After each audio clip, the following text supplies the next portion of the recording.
Tonight we will go deep into the realm of the unknown and question everything as we search for the truth. We will explore the possibility of countless phenomena within the ultra spectrum, and together we will learn that it is all connected. This podcast is brought to you by the Experiencers Support Association, and it is a live stream broadcast.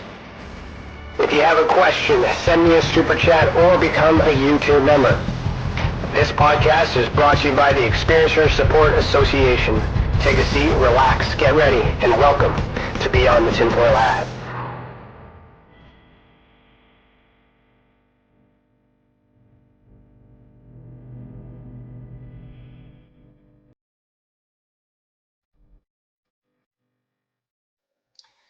Hello, everybody. Today is Thursday, September 29th, 2022, and I, Ryan Stacey, am your host this evening. Welcome to Beyond the TinFoil Hat. I'm a licensed private investigator, citizen journalist, a former MUFON guy, and the director of investigations for the Experiencers Support Association. Welcome to the channel, and thank you for joining us this evening. A special thanks to all our YouTube members who have helped us keep this program and others free for experiencers. And remember that as a member, you get to ask questions live here tonight. For all you non-members, you can super chat or send a tip on Rockfin to ask questions to our guests live. Every little bit helps. At the 2-hour mark, CC and I will have our after chat, so stick around and we'll keep the conversation going and chat with everyone in the live chat. We discuss what we thought about the episode and share some most recent news with Tessa. All right, so tonight's theme is UAP disclosure, fringe topics, and experiencer testimony. I like these episodes where I get to dive deep into experiencer testimony. So for our guest for season 4, episode 31 is Pricilla Stone. Pricilla is a student of the paranormal and other fringe topics with a focus on UAP disclosure.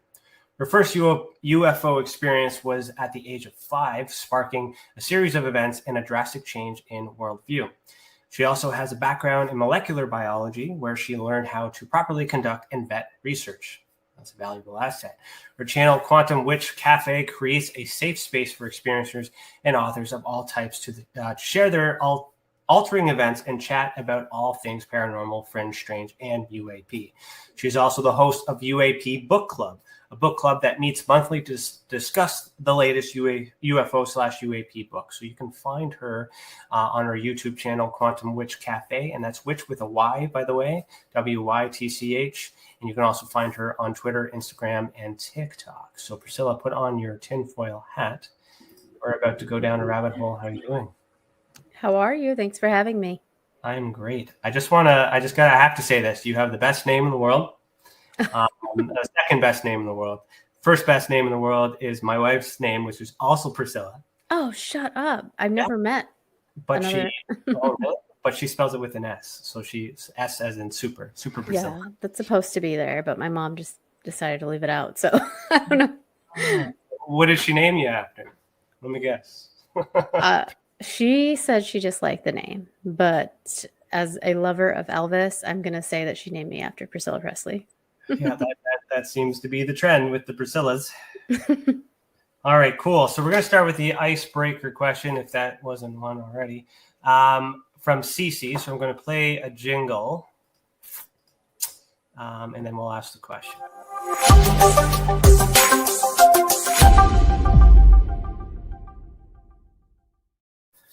All right, so this icebreaker question is brought to us by Cece, who runs the Experiencers Anonymous group, which was yesterday, by the way, and the next one is at the end of October. So head over to our events page to see to sign up for the Experiencers Anonymous group.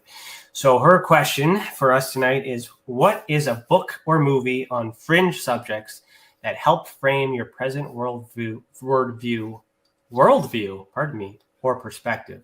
What is a book or movie on fringe subjects that helped frame your present worldview or perspective? Final answer. My goodness. That is a tough one. And I can't think of one off the top of my head. I mean, I'm going to go with Close Encounters because it was just so, I mean, it's classic. And it didn't change. I feel like I've had more books change my life than movies. But that one was, it had kind of had that typical looking ET at the end, and kind of how the world was just gathered around. And I always pictured it being something like that. Interesting. For me, I don't know. I started with X-Files. I always started with Oh, X-Files. yes. I think that was like a tradition for a lot of people. But like to kind of index in what I'm concerned about or what I'm focused on, the movie that popped in my head was The Fourth Kind. Oh, Yeah. that's a great one too. See, it's hard to pick. And yes, X-Files was a way of life in the 90s. So, Well, I'm an investigator, so that was kind of natural progression for me. But the Fourth Kind element, with the abduction phenomenon and the Sumerian connection, yeah. and Yeah. police video evidence, which is also interesting for me. Yeah. So That was kind of that was an intense one to watch too. if it's true, allegedly, who knows? But Right. Right. Now, am I thinking it right? The fourth kind was the one that took place in Nome, Alaska. that's right. Okay. Yes. The ending of that one just wrecked me for so long. It was very triggering. So Yeah, it was interesting the way they filmed it because you had reenactments, and then like that's what I like about this movie. I'm giving a free review for you guys, by the way, but it was whenever they built the story, they reenact the building the story, but whenever the suspenseful stuff happened, it was actual evidence. So normally it's the wow. other way around. You have something and then you reenact the stuff that you hear about that you found out afterwards. So it made it really believable. I agree. I agree. After, and it's hard to differentiate that in your mind as a viewer of a movie when they do that, when they mix actual like historical footage or evidence gathered from tapes or videos, and then they mix it with the reenactment. If it's done well enough, your brain just makes it all real. Mm-hmm. All right. Well, thank you, Cece, for that icebreaker. My first question is, is always, why are you the way that you are? And what I mean by that is, how did you start as far back as you want to go, Okay. and walk me through your life up until now? Okay, well, I grew up in a pretty open household. It was Catholic, but my grandmother would always talk about spirits, about mediumship, essentially, without calling it mediumship. Being Catholic, we also did a lot of weird Catholic ritualistic type things without them saying this is a Catholic ritual. But she kind of mixed in what is known as Santeria with it. So we'd be like burying saints on certain days for stuff. I caught her a few times doing card readings for people late at night, like tarot cards, but with a deck of playing cards. So we had all sorts of visitations, and I experienced all sorts of entities as far back as I can remember. Not necessarily what we would consider extraterrestrial, but as I was being taught, being in a Catholic household, it was either human ghosts, demons, or angels. Okay. Thinking back, it could have been anything because I don't recall any of them ever saying, "Hi, I'm a demon," or "Hi, I'm an angel." So that kind of started the weirdness. And my grandma was kind of weird like that. Like she loved to watch paranormal things. I don't know if you remember the show Sightings from like way back in the day. And then obviously she was a Trekkie, so I'd fall asleep. She'd watch that from time to time. And then I was always into space, so my grandpa started showing me constellations. And long story short, I was sneaking out at night to look for constellations. And one night, as I found Orion's belt, and these 3 spherical lights came on Excuse me. of the triangle. Okay. In my mind, I thought it was one like spaceship, as I probably would have called it, and then they started doing these maneuvers, like spinning to the right, and they would go up and then drop down, and then the individual lights were kind of like they were self-contained spheres, like an amber, not I wouldn't say amber, I would say more of a golden white color, Okay. about the size of a basketball. At this time, I'm only noticing them spinning and then realizing that they were not one ship or one craft, because they did the spin thing up in the air 3 times, and then they lined up, and then they just like shot off like instantaneously. Were like it was almost, they were just gone. Like it looked, they started to shoot up almost like you see those hypersonic missile tests, but Yeah. faster than that because you didn't see it. How old were you when you saw those? Kindergarten. 5 or 6? Five. I would say 5. Interesting. And is that your first experience before? Is that your first experience that you remember? That's the first experience I remember with UFOs. Okay. What happened next? Well, after that, I started getting crazy dreams, sleep paralysis events. The demons that were doing the sleep paralysis initially sort of kind of turned into these like creature looking things. I would wake up just terrified,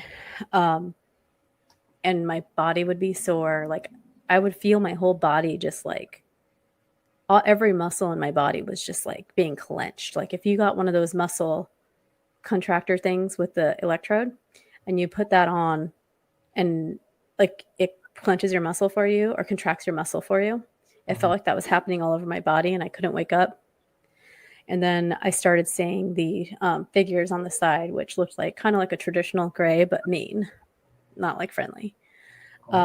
So that started happening and I'm too young. I'm not looking for marks like we would today, right? Like if that happens to me tonight, I'm going to be like examining myself, but I'm little. Like I'm thinking that these are just some sort of demon. I'm not making the connection between possibly seeing the lights or going out there and intentionally looking at the sky, trying to find things. So it changed. It changed from monsters to that. And then it was kind of a mix of everything. And then I would wake up. I would be able to open my eyes at times and see shadow figures, but small shadow figures, like in the shape of a gray.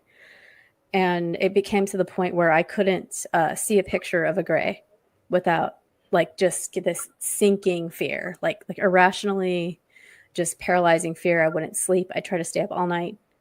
Right. So that went on until after I left Alaska, it stopped. I was in Arizona when this was happening, but because of the military, we moved a lot.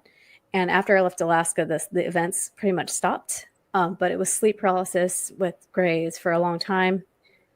When I was in about first or second grade, I woke up in like not painful sleep paralysis, but I still couldn't move. But it wasn't painful or scary. And there was like a figure at the end of my where I was sleeping by the window. And it looked, now what I understand, kind of like a mantis, but it wasn't solid. It was like almost like a hologram. Transparent. Yeah, transparent, kind of like your hat is giving like a different color. Like, you know what I mean? It's kind of like that holographic color. Okay. And it was kind of like glitching in and out. It felt like it wasn't solid. And I saw it and I'm looking at it and I'm awake and this is not a dream. And I'm saying, this is not a dream. You're awake, but you can't move. And then I don't know where it was just kind of like, shh, like it felt like calm. Mm-hmm. And then I fell asleep. And I remember just drawing it the next day, showing my friends at school, and they like made fun of me. And, you know, even after the first experience with the orbs, I remember telling my kindergarten teacher, who was a sister, not a nun, but a sister, similar. And she's just like, God doesn't make stuff like that, you know? So I'm thinking, what, did I watch Star Trek with my grandma too many times? Or, you know, I'm young thinking this, like, what's wrong with me? Is it my imagination? You know? You do know that a lot of people do experience that as well. So you're not the only one. I'm knowing this now that I'm meeting more people, but I haven't met, I mean, I've only been publicly out of the experiencer closet, I guess, for maybe just over a year. Like I've told this to people, but as you probably notice when you talk to people or you've seen other people talk to people, it just kind of just like goes through their head and out the other side. Like they don't process it. So until I realized there was a whole community of UFO people and experiencers, this is the most I've talked about it. I saw other beings throughout my life. Another time was in Pine Top, Arizona, or not outside of Pine Top. So it was Prescott, Arizona, which is still northern Arizona. And I was outside again looking at stars, and I saw like something move in the tree line about, no, I can't, I'm little when I'm seeing this. I'm like I'm not even in junior high, but I'm old enough to read. I know that because I was reading a lot. And I looked out there into the woods and there's this like figure, and I thought that I was seeing like a deer because that's like the first thing that pops in your head, like, oh, a deer, you're all, and it wasn't. It was a small gray, and it was like poked around a tree, and it scared the shit out of me. Sorry, it scared me a lot. It's okay. So it like scared me, and as I feel like this connection, like it knows I'm scared, and it morphs into a little boy, and like runs into the forest. So that was kind of. Did anyone else? No one else with you? No witnesses? No. My grandpa came out a little bit afterwards. I kind of stayed on. I was afraid as I was still looking for it to come back or trying to figure out, like, is that a kid? And then when I told them, because my grandpa was a smoker, so he came out and, was like, what are you doing out here? Like by yourself kind of thing. And then I went inside and I told my grandma and him, and they were like, oh, it's probably just somebody else from another cabin's kid running around in the forest. I'm like, no, this thing like morphed. It changed like it. So those are probably like the craziest two. So what happened after junior high? So after junior high, I'm still having these sleep paralysis experience, and I'm still not sure whether to call them demons, or I was calling them demons because I felt like anytime I would get serious into like any sort of, and it went both ways, even anytime I got seriously into either the witchcraft and a good witchcraft, or even like Jesus, because I'd be like, oh, well, it's because I'm into witchcraft. I'm having these bad dreams. I'll go to church.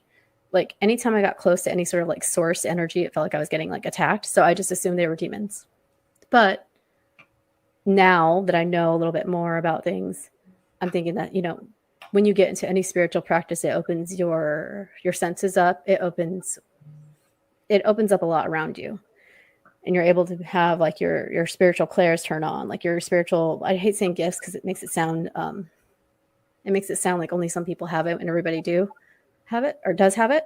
Mm-hmm. But now I'm thinking I was just opening myself up and these things were coming through. I was not weirded out until I woke up outside a few times and without sleepwalking, not without being a regular sleepwalker. The first time was in grade school where I first saw those lights in Phoenix. The second time was in high school. I woke up on the other side of a fence after having a sleep paralysis event with Grays. And then this is the hard one to talk about because it was kind of recent. A couple of years ago, I woke up outside as an adult, as a mother, take after time. Sleep paralysis event. And that they've been more and more spread out. So it's concerning that it's still like, it's super, it kind of feels like you drank too much and then you blacked out.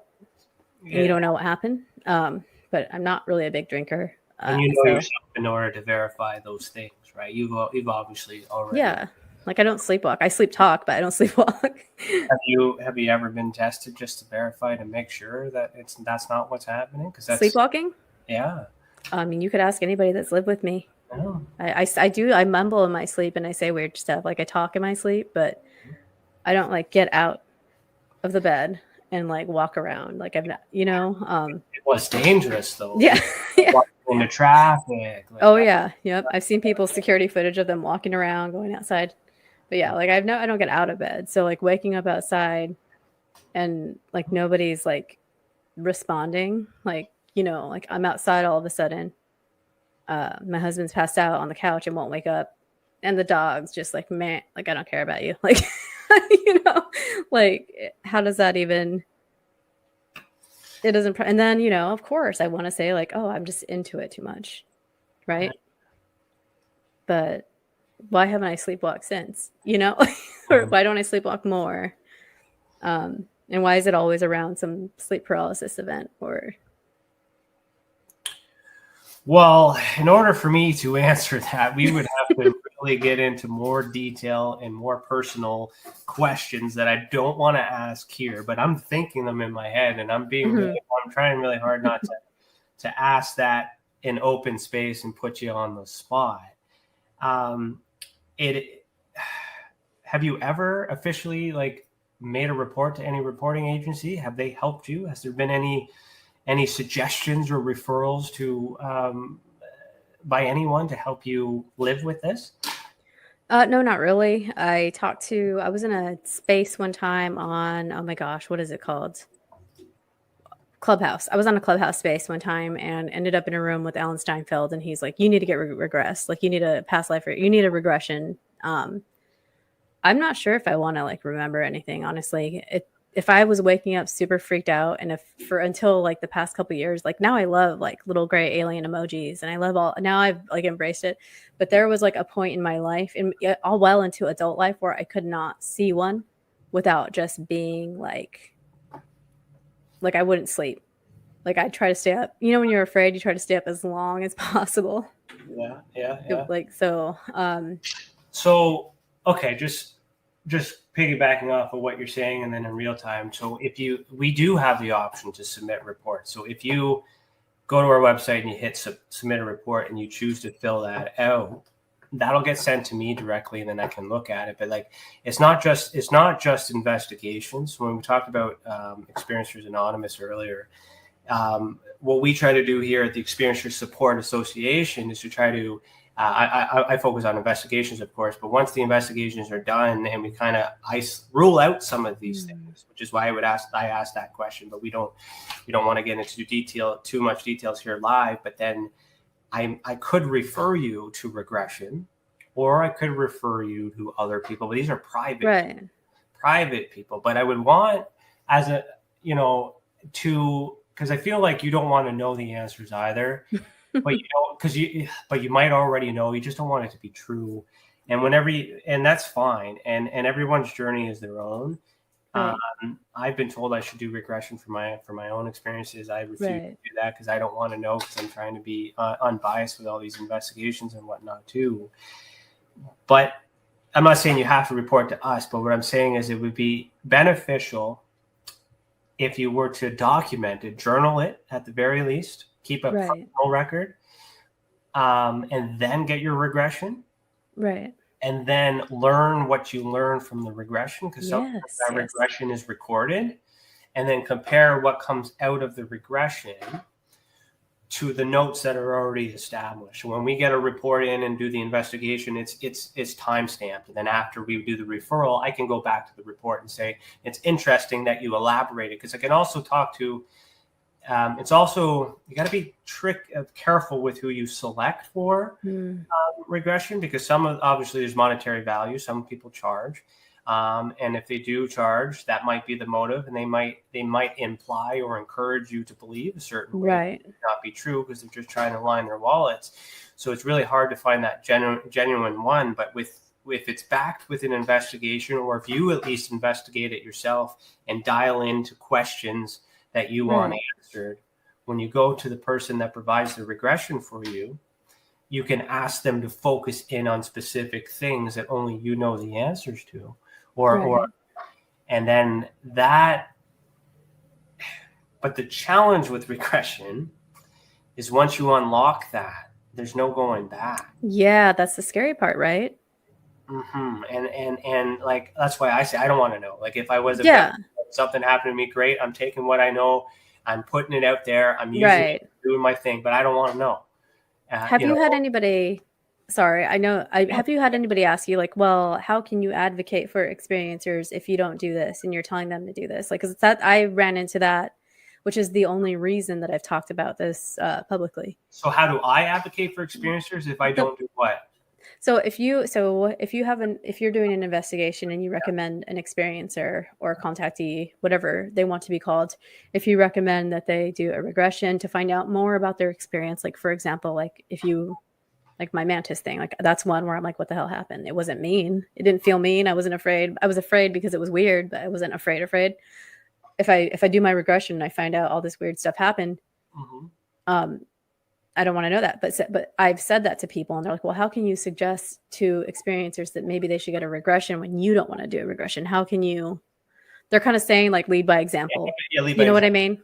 So yeah, don't knock until you try kind of type deal. I get what you're saying. So for me, that's good. That's a good point. Because I did say that I pretty much put myself in that same boat. So to explain myself, is I've observed the regression being used on someone. I as a private investigator who understands evidence and collecting things and building cases, I have observed and prepped several cases where I've specifically asked questions to be answered that I know that the experiencer doesn't know why I'm asking, and I know that I trust the regressionist not to lead in with these questions. Right. And when I get answers that kind of compare to things I have already discovered through my investigation, it validates that. So I can confirm that the process works. I can confirm that it's possible. So my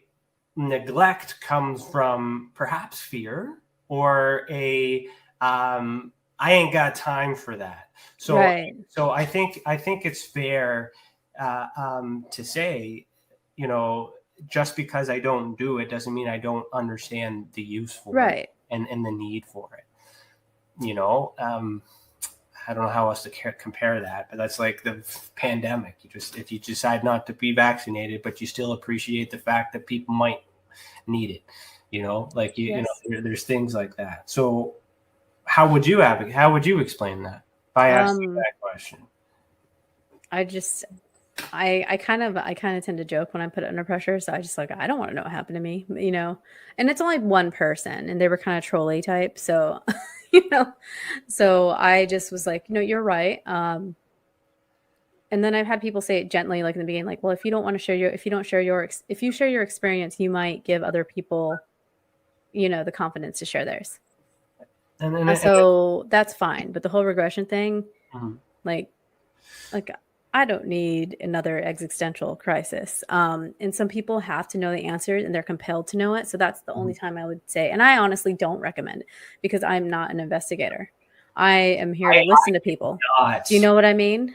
I would not recommend regression. It's not at the top of my list. It's actually on the bottom of my list because just as well as you unlock those memories, we don't know what else it is. Right. There's other traumas that from childhood that could come up, and then it opens up a whole can of worms. And these regression hypnotherapists, 9 times out of 10, are not capable of handling like social work or psychology or anything like that if something other than extraterrestrial comes in. So a lot of these pseudo healers, I call, do run into that risk. Because what do you do when all of a sudden you're doing a regression and then somebody identifies a criminal offense with human beings?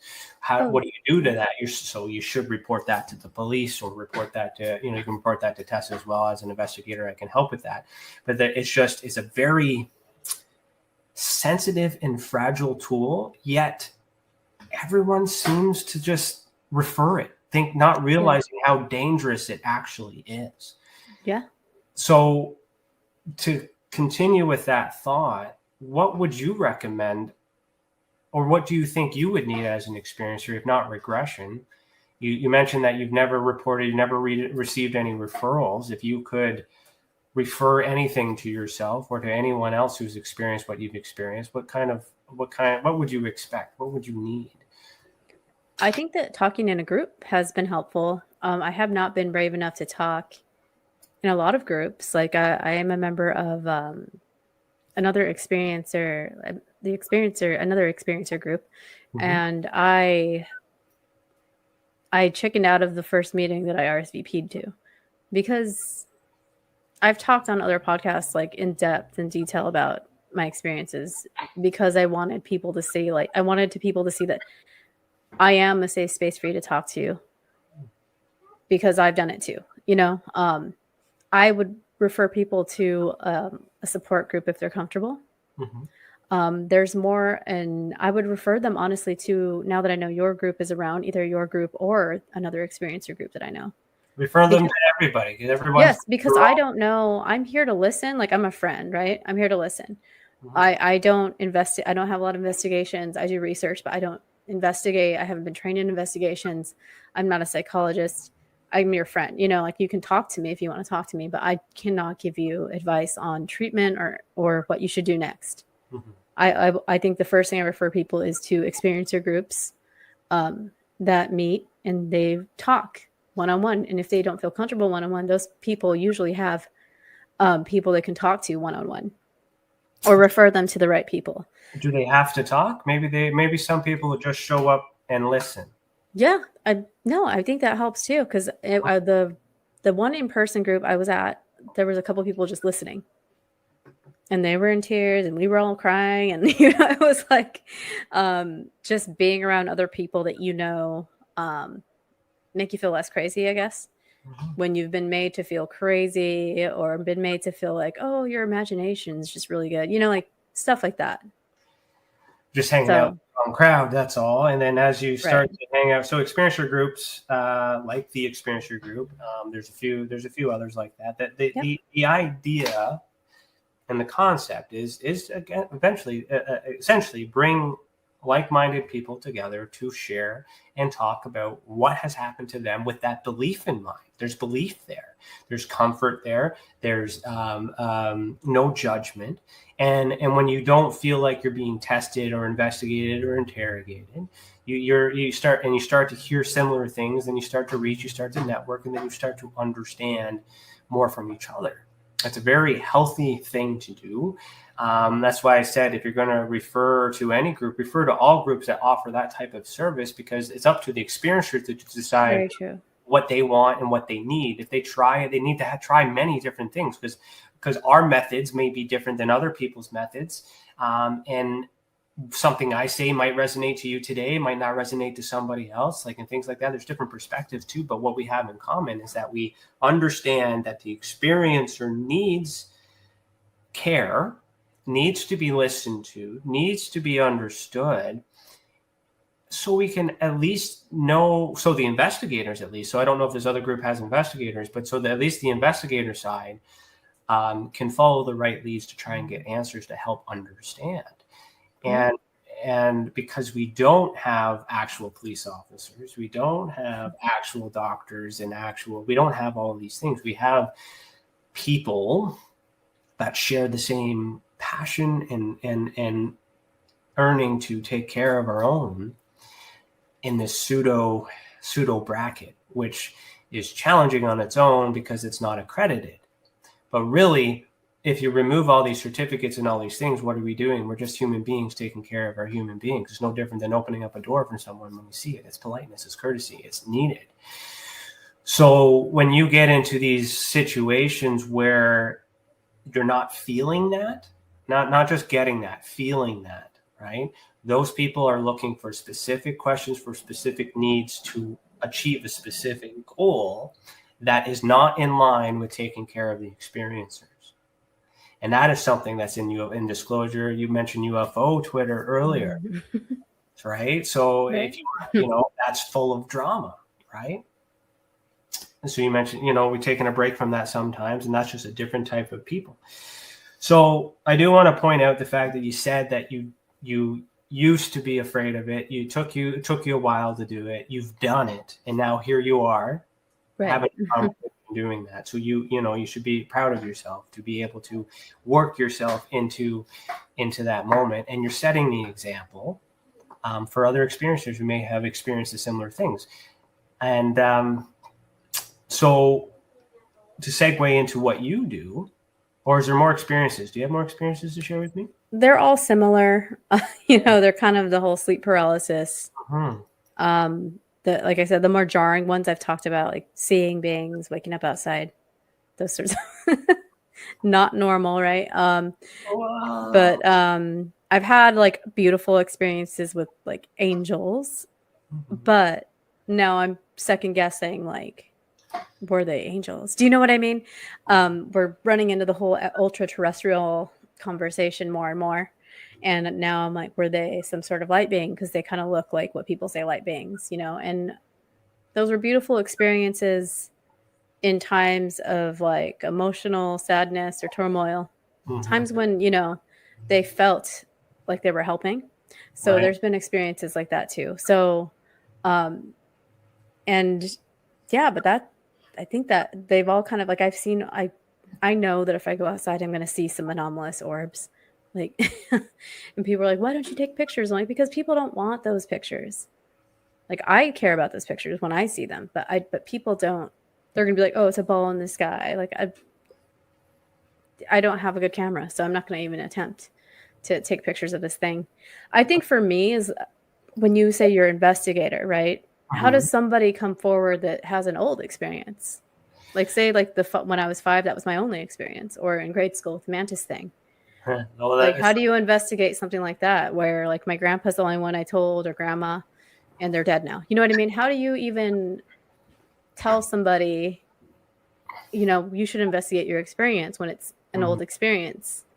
There's still evidence that you can do. So depending on what you're trying to do with it. So as for me, every experience is valuable, because if I were to investigate every single experience that you put in or everybody else did, I would investigate them all separately. And then we would try to answer, or at least get close to what this may or may not be. I may sometimes not believe what you think has happened, but I do believe something happened. And what I'm trying to do is we challenge it a little bit to see if we can agree on the same thing. It's never going to, this is my opinion. If you don't agree with it, then we got to try again. Why don't you agree with it? Okay, let's look into it until we're on the same page. Now, you go to the past when you have an experience that can't be measured, or there's no evidence to prove it happened. Who are you proving that to? You're proving it to yourself. You need to acknowledge that it happened, and you need validation for yourself. I don't need that proof, because what can I do with it? But you can remember. So through my program with investigations, if you don't have any evidence, if you mention you drew something, so drawing is a type of evidence. It's analogical evidence that can be used. The problem with disclosure movement is that a drawing is circumstantial and it comes from the mind, and it can't be done that. So on its own, it's useless if you're trying to answer the question of, is there life, or all these other things, if you're trying to solve that riddle. But it's not useless if you do that same process with 100 people. That's true. And those 100 people draw the same thing, or say 99 people draw the same thing, and then just one person has a photograph of what looks like all the things that were drawn over all the years. Then a case is built, which is what I'm building cases and building a collaboration of evidence. So every experience here is important. So that way I can take that demonstrative piece of evidence, which is a stronger level of evidence, to validate that these experiencers who don't know each other from different places from all over the world, all gone through the same process, all drew a similar thing that looks like this photo. So how is it possible that all these people from different sexes, different blood types, different races, different locations are seeing the same thing, right? Experiencing the same thing? So that would help me prove the possibility of this creature or entity existing. Then I pass that on to an expert who, like we have a cryptozoologist, Alex Mistretta. And he, if he doesn't recognize that as a cryptid, or we call them paracryptid, then we kind of put this in this category of like, okay, this is an unknown being. And then we just got to continue to work away on that until we start to understand that. But then you get this validation, and then we connect you with these people to get more evidence to see what you can remember and figure out what this is. We're not going to label it. We're not going to call it anything. We're not going to do all those things. We just identify and validate that, hey, I don't care what you think this is. There's evidence through the people of that it's common. Right. So what do you do with that? Then on an individual basis, each of them are validated, but then you kind of want to do more with that. So so what I do then is I try to teach everybody how to get better evidence the next time that happens. Right. And that's just on one case. And if you do every single case within their life, which is why I was asking these questions, I like to build a timeline.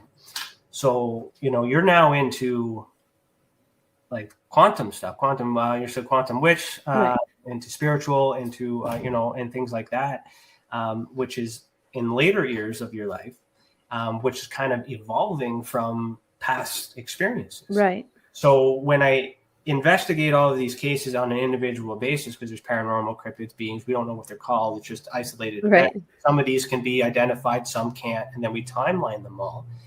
You might find a pattern where this contact has something to do with where you are right now. And you're not the only one that's like that. So for those, it can be used if you're building a case and you are caring about the people and you're trying to get answers for the people. If you're trying to get answers for the politicians, for the money, for all these other things, you need that nuts and bolts. You need that video. But witness testimony is the strongest testimony you could ever have if you can get them all in the same room and prove them all to be credible. However, it takes the longest. And there's not a lot of time. There's a lot of time that's spent to it, and there's not a lot of reward for it. So when you are, so this is a message to all investigators out there, since the question was on to me, is and experiencers, when you want to look for a group that spends more time with quality than quantity, and you're more than likely going to get best results because they care.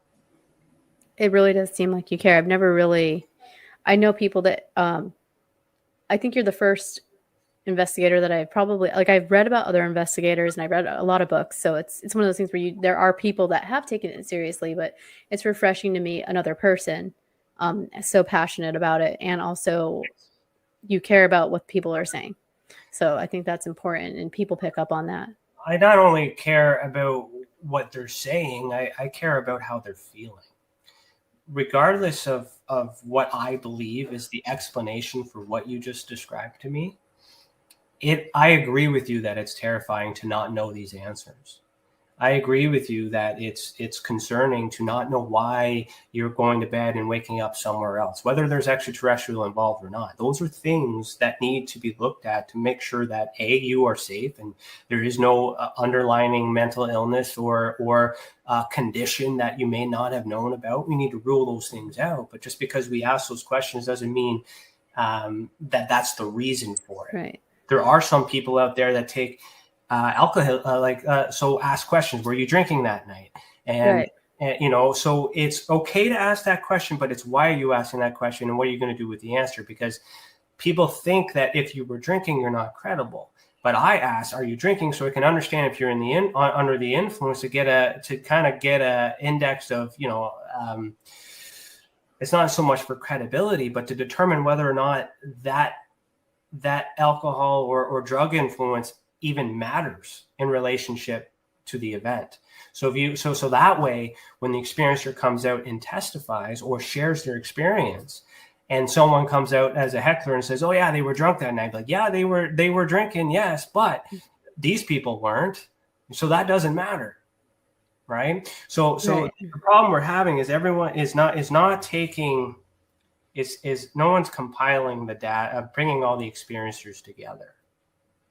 On an individual basis, you guys all are victim to the gambit of a variety of people just poking and prodding and trying to help in many different ways. But what it all comes down to, as an experiencer, you choose who you talk to, you choose what medications you want to take, you choose what help you want to do for yourself. You have 110% control of your experience. So you should be more mindful of who you decide to share your experiences with, because it's your experience. And if it wasn't for people like yourself sharing experiences, I wouldn't have information like this to share. I wouldn't be able to write a book. I wouldn't be able to do anything. And I think some of these people forget that. They are held high and they're doing all these other things and people buy their books, but it's because of us who are supporting them, and then they're not giving any support back. So I'm overselling it here, but it's just because you said you haven't received anything like that. So I'm glad you found us. That's a little information about what we do. Let's talk more about you. What is your thoughts about disclosure? How about that? Are you into the UFO UAP disclosure movement at all? I am, not because I think that the government's going to tell us everything and hand it to us. I'm in it because it's wrong to keep this secret from the people of the world. I don't want to say from the American people, because I've heard people say that, but from any world government should not be keeping these sorts of secrets when it deals with something as existential as having another being living, either coexisting with us or from outer space, whatever it is, or they are. Where are they? If you know that, you need to tell us. You also need to tell us if they're capable of manipulating our perception of reality, because they're absolute and how we're perceiving them it could be completely two different things. So it's more of like you've lied to us and it's wrong. So that's the main reason I care about the disclosure movement. I obviously care about people more than anything.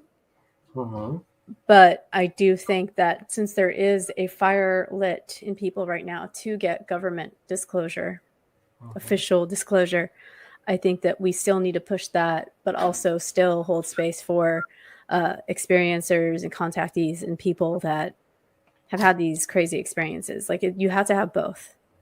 I don't, like I said, I don't trust anything that, like the hearings are great that are coming up and that have happened.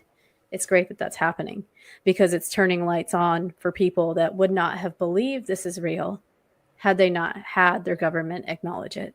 So that's my big thing.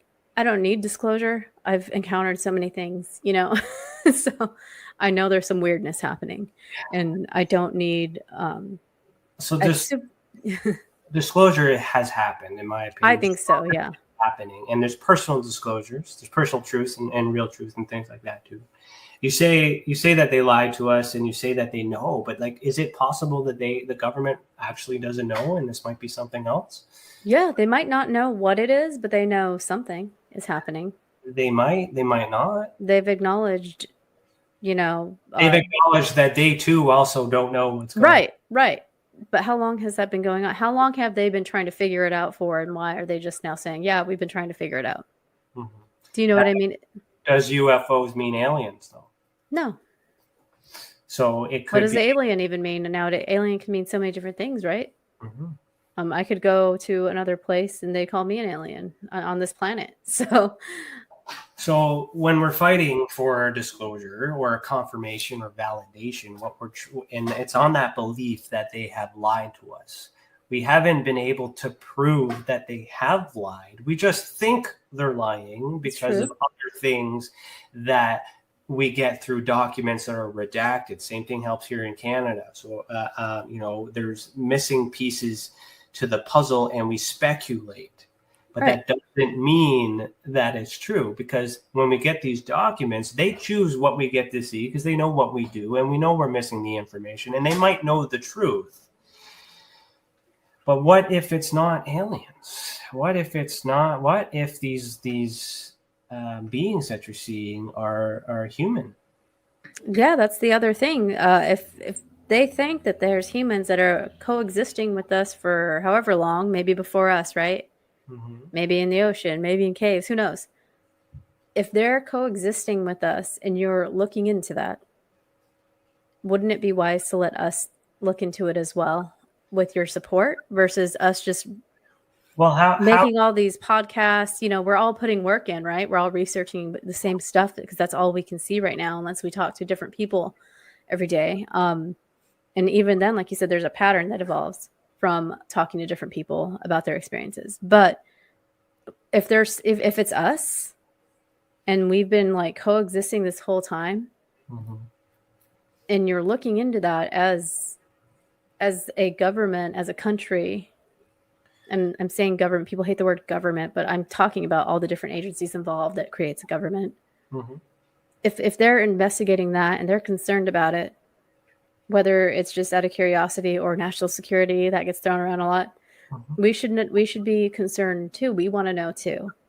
I mean, some people might not want to know, just like I don't want to. But well, they will let us know what we need to know when we need to know it. The underlying thing for me is that if these beings do exist, they have the capability of contacting you at any time that they want. Yeah. They have the ability to contact me at any time that they want, any experiencer. So does that mean that the government can control them from what makes us so special in terms of that? Or is the government just doesn't have control of that?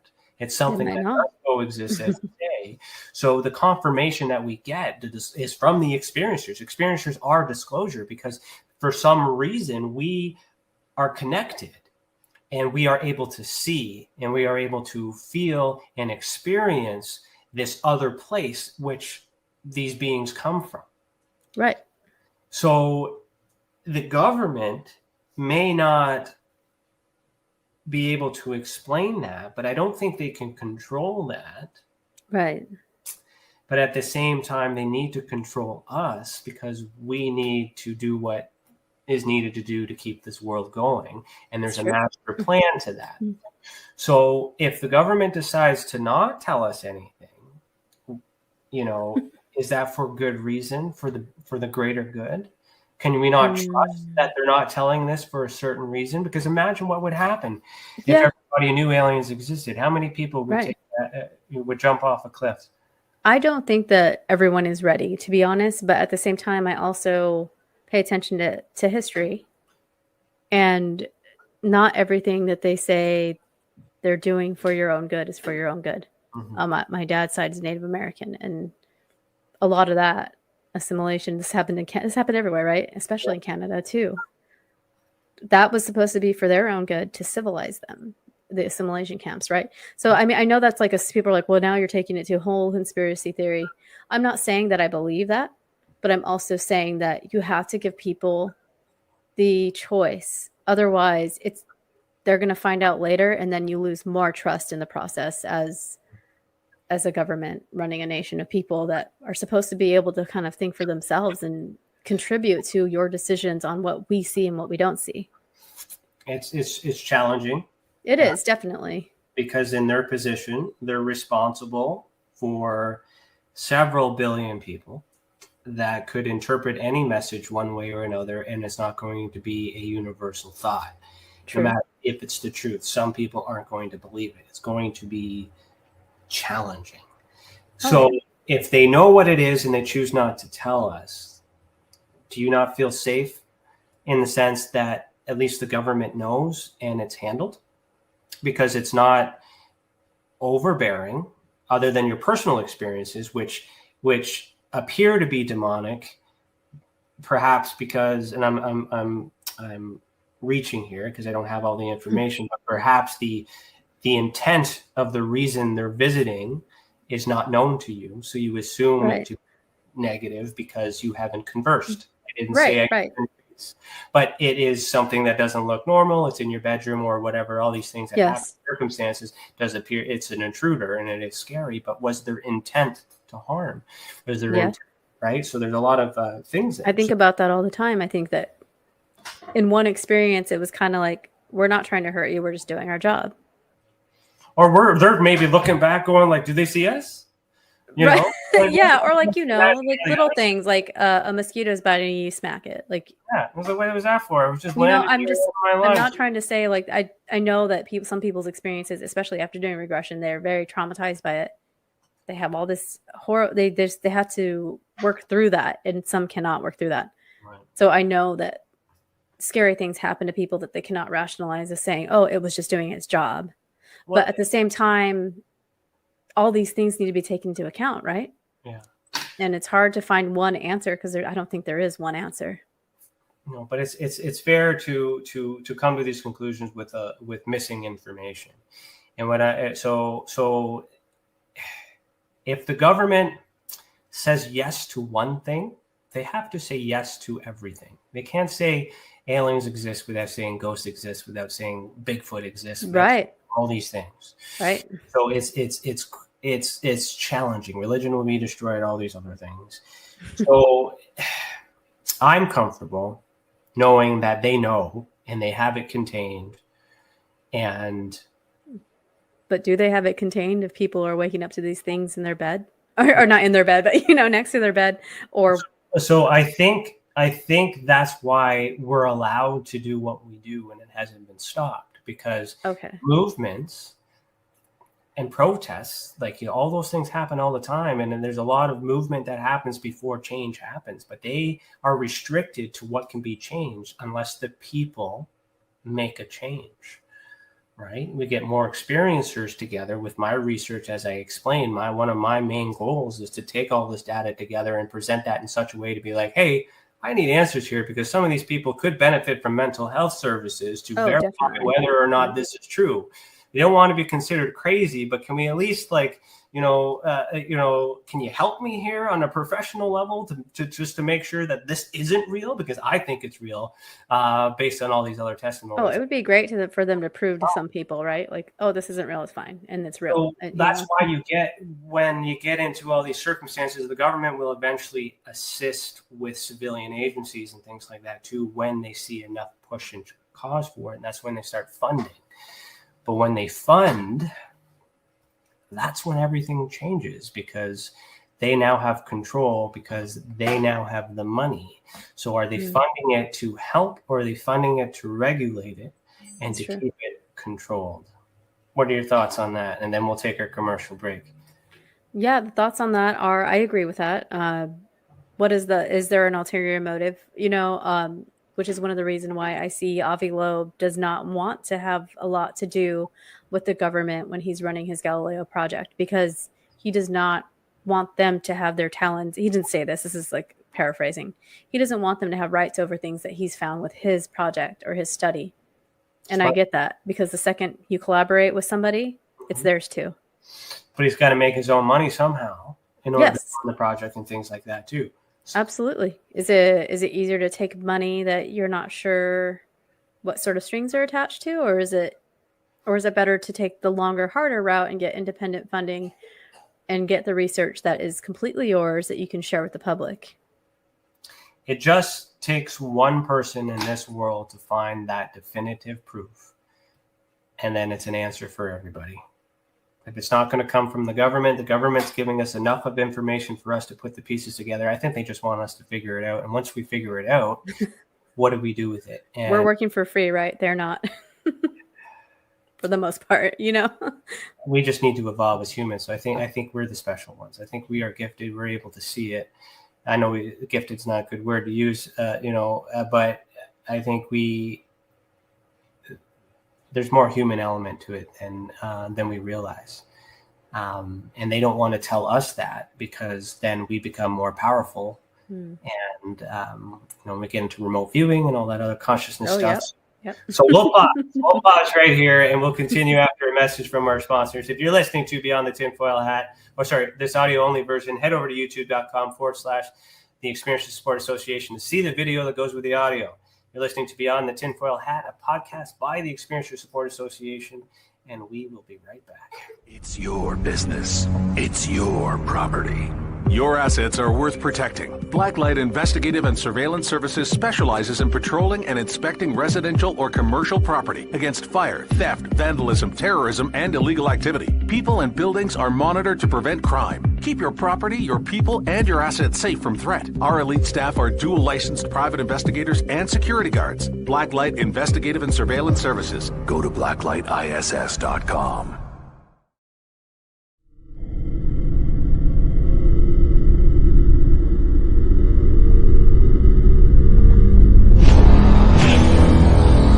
The same thing that draws aliens to our planet is the same thing that draws us to others. Exploration, curiosity, sustainability of life. That's why we go. It would make sense as to why they're visiting here. Travis! Quit playing around, man. Get back here. Travis! The last thing I remember was this numbing shock. Stunning sort of a feeling. Very powerful. Get away from me! I was just out of my mind with fear, just screaming the whole time. It's been theorized that aliens prefer remote areas because they don't want to attract attention. Whatever it is that they're doing, they would want to do that in a less populated area. There are multiple accounts of the same thing from people from all over the world. People that do not know each other, do not live in the same cultures, and they're all looking up, they're all seeing things in the sky. So it would be naive of us to think that we're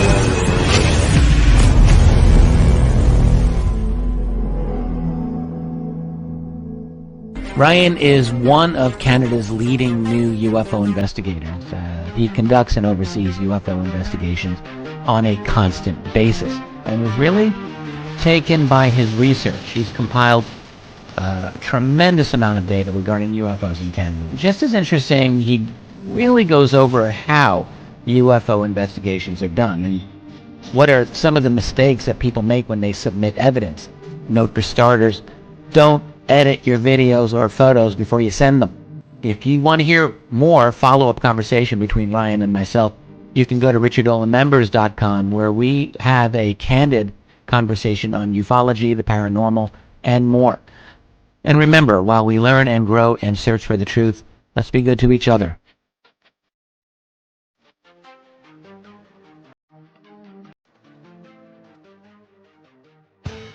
Welcome to the Observation Deck, a state-of-the-art, one-of-a-kind virtual platform that takes video conferencing to the next level by using avatars to navigate a campus, just like you would in real life.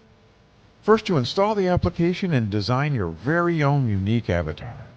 Then you're free to explore the various areas of the campus at any time from anywhere. There's so many areas and activities to choose from on the platform. There's a 1,000-seat auditorium, a large expo hall, a movie theater, a nightclub, an art gallery, and even a beach. Come attend a conference, or take a class, or hear a lecture. Meet new friends and interact directly with presenters. It's all right here on the incredible Observation Deck campus. Where in the world will you go?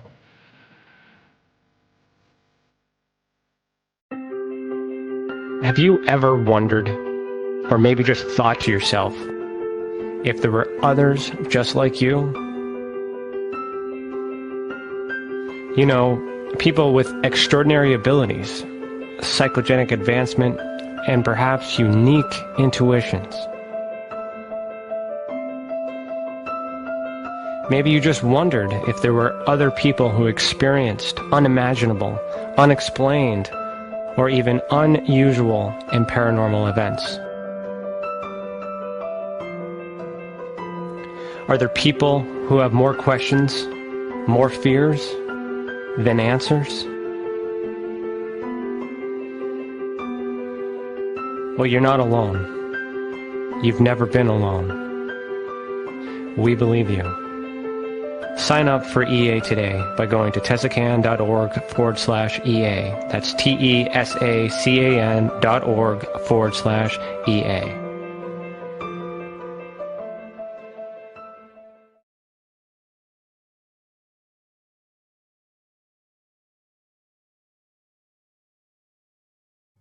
All right, welcome back. You're listening to Beyond the Tinfoil Hat. Have you ever experienced an unexplained event involving the paranormal, UFOs, extraterrestrials, dog man, or any other paracryptid?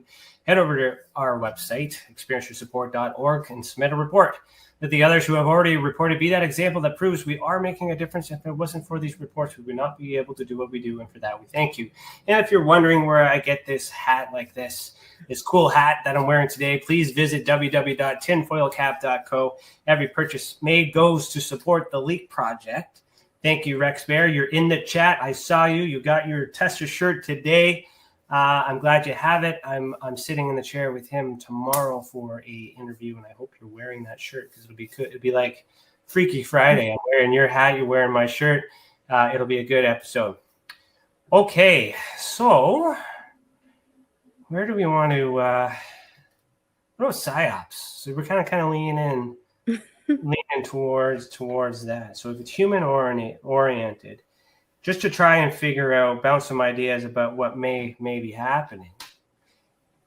Is it possible that these aren't beings and these may be some sort of manipulated thoughts projected into experiencers' minds in order to, I don't know, for some other purpose? What do you think of that? I think that it's definitely a possibility in some cases because a lot of the beings that we're encountering, whether they're alien, extraterrestrial, or interdimensional, I think that their reality may only be perceived by us to our capability of perceiving it. So they're out, like they are just as they are, right? A certain vibration, a certain frequency, a certain being. and that's their absolute. And our reality is to perceive this information being thrown at us to the best of our ability. And I think in some cases it's that we're just doing what we can with the information we're getting to our brains. Like our brain's limited sometimes, maybe in perceiving what they actually are. So we're filling in the blanks just like our brain will do if you cover one eye, or you know what I mean? However, I think that there are some beings out there that may be placing the thoughts into our heads, right? Because why maybe do you think they would do that, though? What's the motive behind that? I just think that the varying amount of experiences and descriptions, there are a lot of commonalities. But when you read something like Operation Trojan Horse by Keel's book, or if you read Messengers of Deception by Jacques Vallée, it's just case after case, and there are a lot of similarities. However, there's those outliers that just don't seem to make sense, and not a lot of people seem to know why. So are they just projecting this into our head because it's easier for them to do their work? Do you know if they are nefarious, say they are in here doing, experiments on us or whatever, there's a lot of different theories around experiments, right? What if they're just putting these thoughts into our heads so we can process it? Or maybe it's just easier, like, for them to work on us with these illusions being put into our brain. I don't think that's true a lot of the time, just to say that.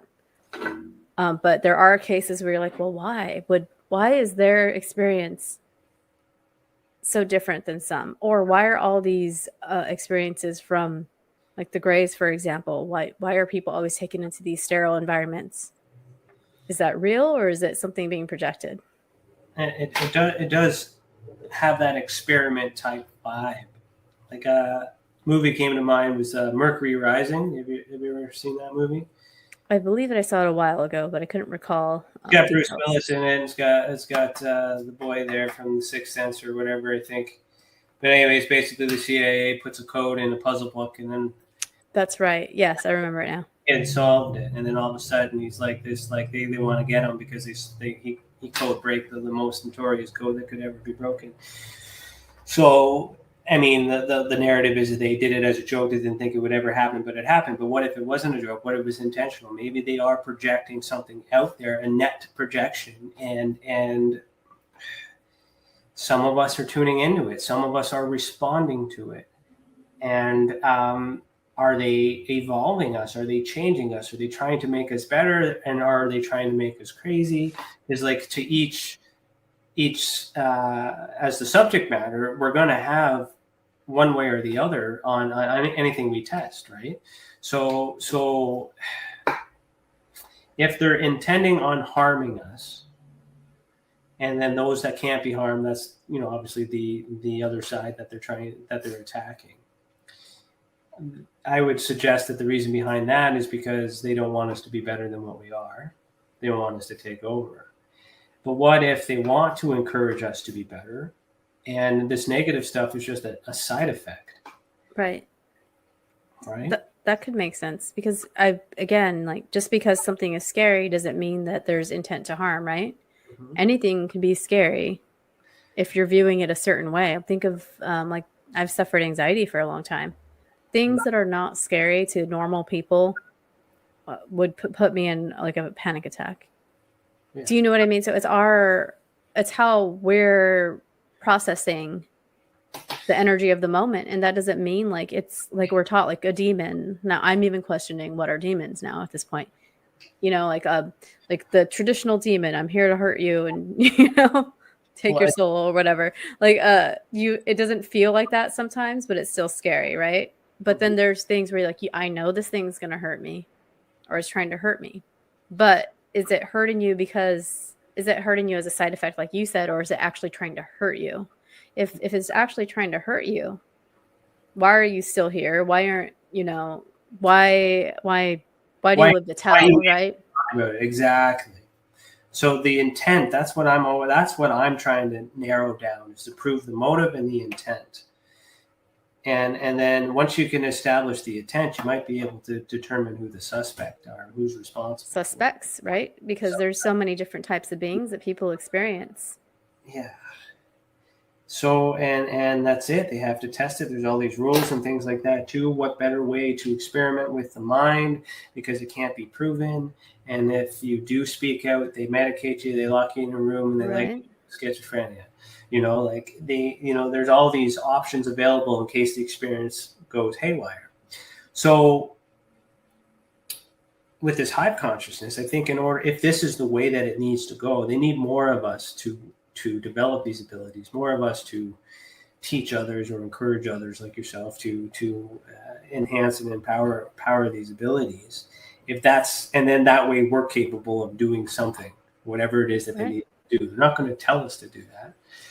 But if we figure it out on our own, and I think for some of us, we do figure it out on our own because we do things like podcast, and we have this feeling where we need to do something to give back to the others that might be feeling that. So you do that. You have a podcast, right? Right. So let me just I'm going to bring that up now. Let's talk about that. Tell me about your show. What do you do here? Well, it started as just something fun. A couple of years ago, I had a metaphysical education company with a friend, and we sold all sorts of like meditation kits or spell kits, stuff like that. So it started there. But I always just ended up back with like the UFO stuff, like always going back to it because of the one experience. Out of all the demons and ghosts and whatever I experienced, that one always stood out. The things in the sky that I couldn't explain, or aliens, right? For the longest time, I was like, oh, they're just aliens. But again, we come to question things. So when Clubhouse came out, I started a little room in there called Quantum Wytch Cafe, because it was kind of like a thought baby. Like, I'm a coffee addict. I love cafes. I like old cafes. Like, I mean, there's a lot of Dunkin' and Starbucks in this area because I'm in a city now, but I just love the thought of going to like an old cafe and talking about like having deep conversations like you would over a campfire. But a lot of people have these in coffee shops. So, or I have with people. I've had like, beautiful connections with people in coffee shops. So that's kind of like the cafe part of it. The quantum part of it is I do have like this science mind, and I'm also a witch. So that's how like the name came about. But I just want it to be this place where people could gather and talk about all sorts of strange and paranormal things. And it's okay to talk about it. Like, nobody's going to laugh at you. Nobody's going to say you're crazy. And then the book thing kind of just happened. I just have a horrible like book addiction. I think a lot of people that are addicted to coffee shops also are addicted to books for some reason. I don't know what the correlation is, but I don't know. I just wanted to talk to other people about weird things. So I created the channel, and I don't have like a goal besides meeting like-minded people. The book thing just ended up being so I can talk to some of my favorite authors and documentarians, and people. I am trying to implement more experiencer stories once a month. That way I can have, a featured experiencer. But yeah, that's kind of how everything came about. And it's turning into kind of like I talk to authors that I admire, or other people in the field that I admire, like Nathaniel, or, you have like Savita as a starseed, she turns on people's, she activates people. She's got her bowl in that picture. So she, I just like talking to interesting people about weird things. In the past, I've had witches on to talk about their work as well. And you'll find that when you talk to witches, I feel like every witch I've talked to has had some sort of weird interdimensional being visit, or alien, or ET, whatever you want to label it. But yeah, right now it's kind of shifting to books. I'm going to be taking the channel in a little bit of a different direction, kind of more like 20-minute, 30-minute talks on something I'm studying. Like right now I have a bunch of stuff lined up to talk about the gateway process, and with the Monroe Institute, or not with the Ramones, the Monroe Institute's gateway process.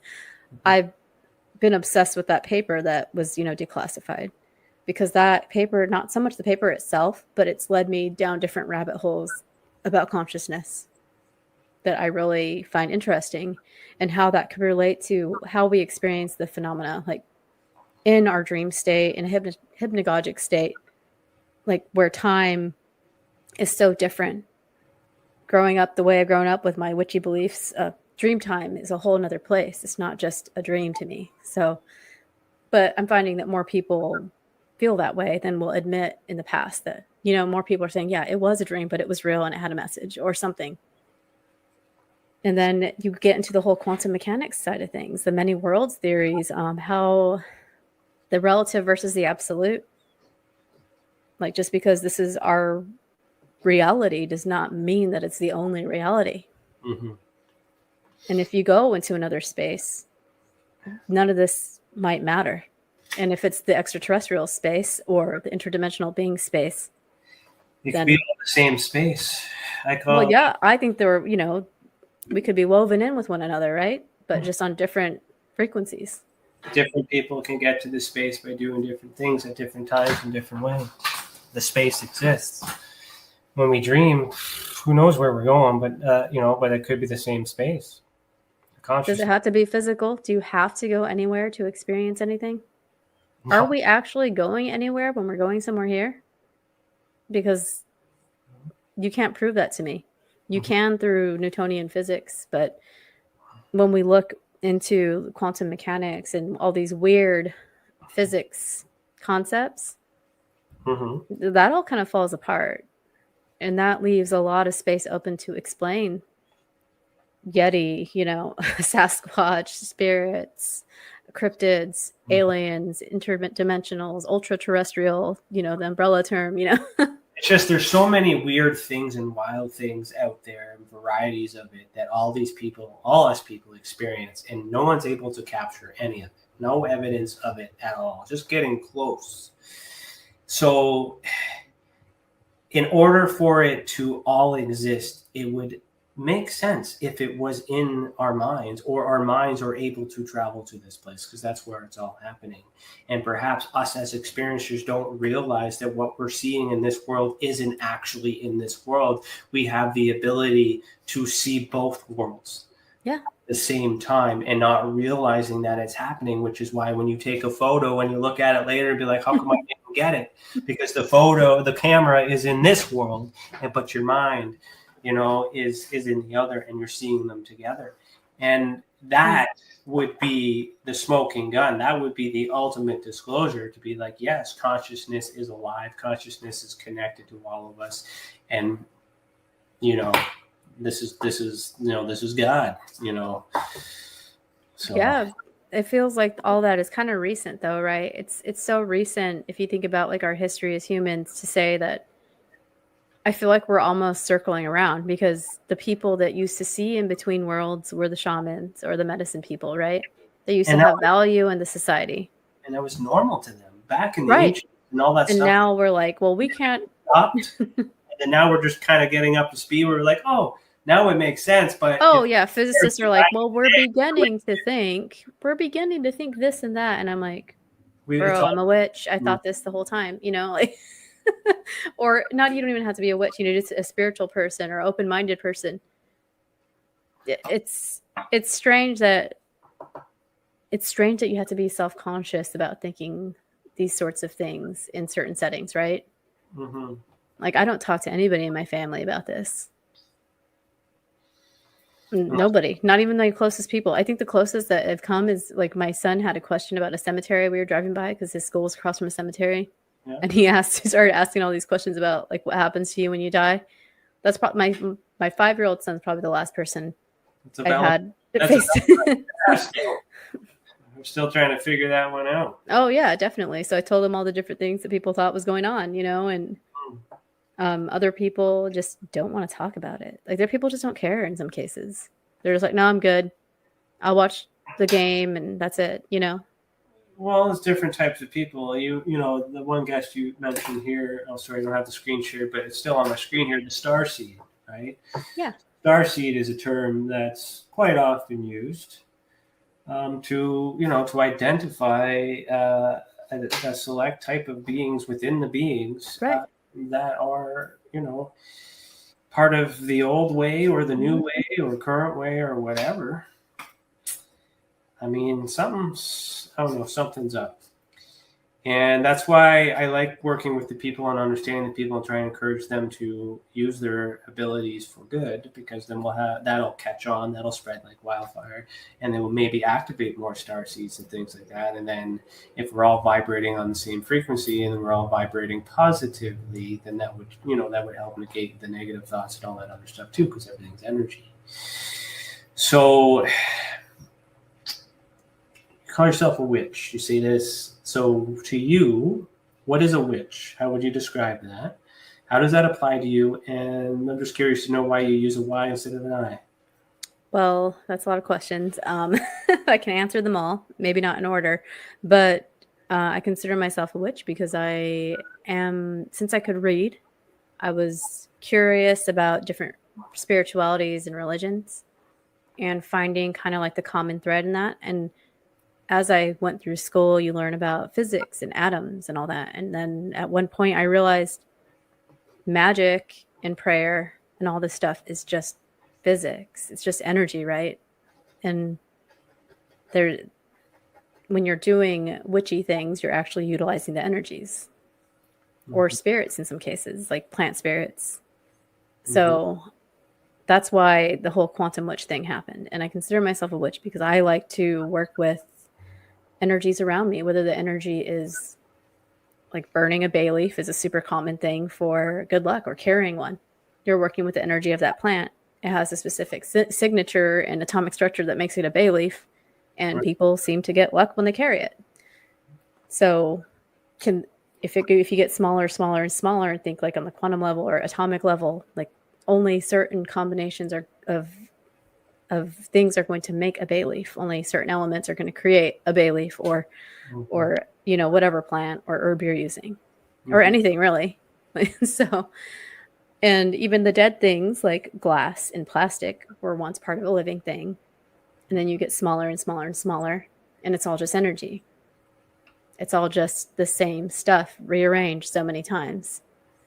So I think that scientists are a little witchy too without realizing it, and I think that witches are a little scientisty sometimes without realizing it.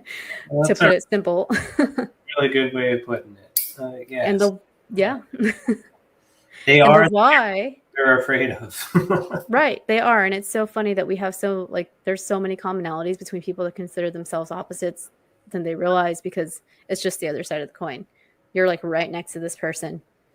It's only a matter of time before they converge and we realize it's all connected. That's what I think. I can't prove that, obviously, but what can you prove nowadays, really?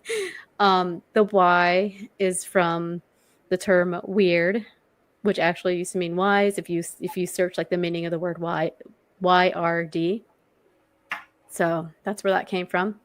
And I'm not I'm not in a coven. So I kind of felt I still feel like an outlier as a witch. So I don't follow one type of thing. Like I'm not like a Norse witch. I'm not this witch or that witch or green witch. I'm a little bit of everything.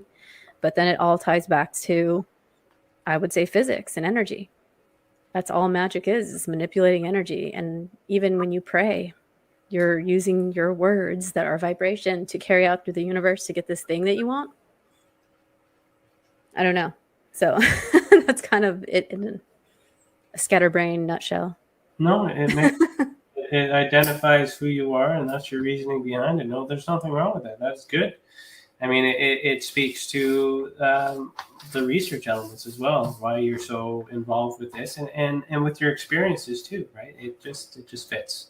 So if I'm okay, and I'm okay with going to sleep at night nowadays, saying I was visited by something from another dimension. And even if it is an ET, they're visiting me. And that's powerful for you to admit and to say for yourself. Yeah. And by saying that here in front of, anybody, I mean, that's helpful because others, might be feeling the same and they don't say anything either. They're just listening. You can be okay with your experience. It's you can be okay with what you think is happening. Maybe it is happening like that for you. When you're trying to prove something, you have to consider who you're trying to convince. Yeah. So the person or people that you're trying to convince will determine what you need to prove. So if you're only trying to convince yourself, you need little proof as long as you believe. It's just a matter of where you fit in, because we have this need. No one wants to be alone. We have this need to want to be in this group or something, and among like people.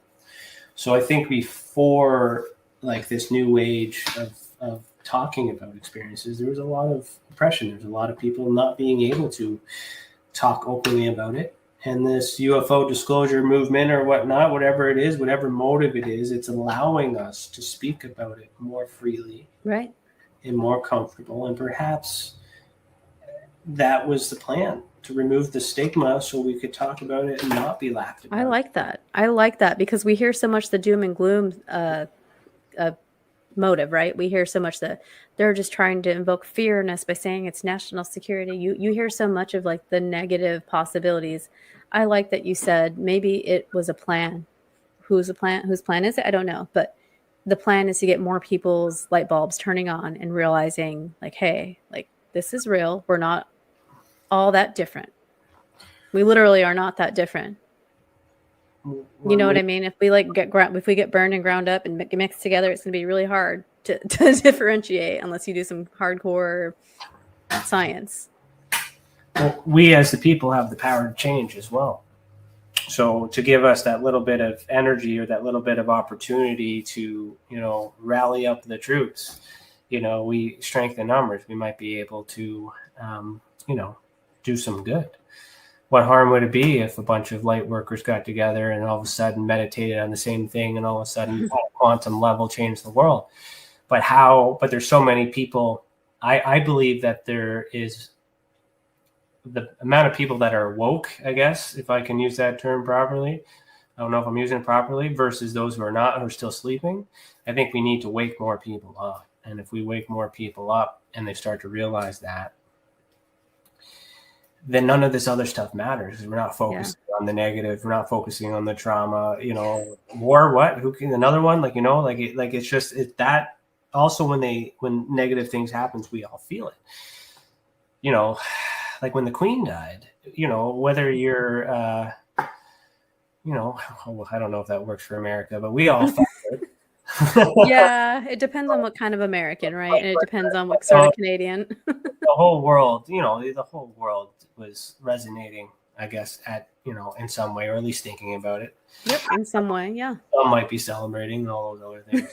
But I mean, it's just moments like that when the whole world has that same thought or same right. feeling, and you could feel that. It's like the retrogrades when the planets are aligned in certain ways. Everybody in this feels it, and you don't know why. And then it's only the spiritual ones that are all like, "Hey, well, it's the retrograde." My wife always. You're watching people lose their mind, around like an angry person. It's because the stupid planets are aligned. Why didn't you tell me that these were coming? Right? But you don't know these things, and there's a lot of us, who are experiencing the phenomenon but don't call it the phenomenon because simply we don't think it's aliens or any of that other stuff. We're just trying to live our life, trying to get to the end, trying to reach these goals and make it to the end. But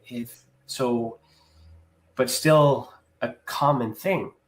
The phenomenon exists in every single one of us. Some are using it, some are not using it. And with great power comes great responsibility. So flip it around. We have these abilities, but we haven't worked through or processed trauma. Yeah. We could cause just as much harm. And you have to figure that out, right? To free up more energy to do more things that are healing you and other people. Mm-hmm. If you want to move an object, you can move that object to, to save someone's life or to end it. It's true.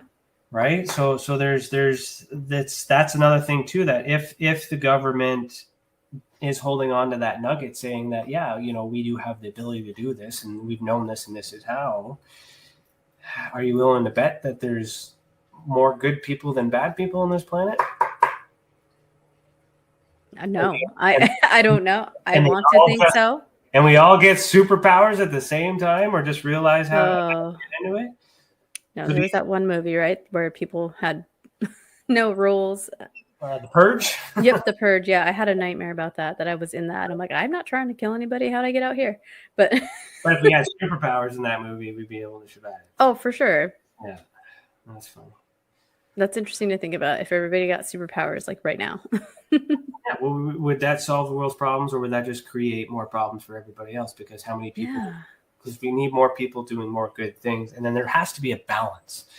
When we have politics, you got Democrats and Republicans. Here is liberals and conservatives. But I mean, once one way doesn't work anymore, they go the other way to balance it for a little bit to adapt until you get to this unified feeling. But this unified feeling only lasts for so long, and the only way we're going to get unity is if they all tell us and the same thing, and we're all on the same page, and we all have the same understanding and stop fighting with each other.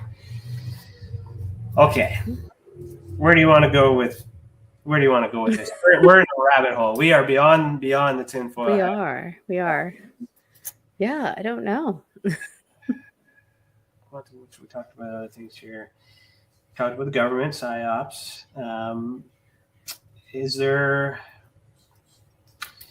Well, you said you're a researcher. So, is there anything that stands out in your mind that you've researched in and out in your, that you're most fascinated with and confident with, I guess?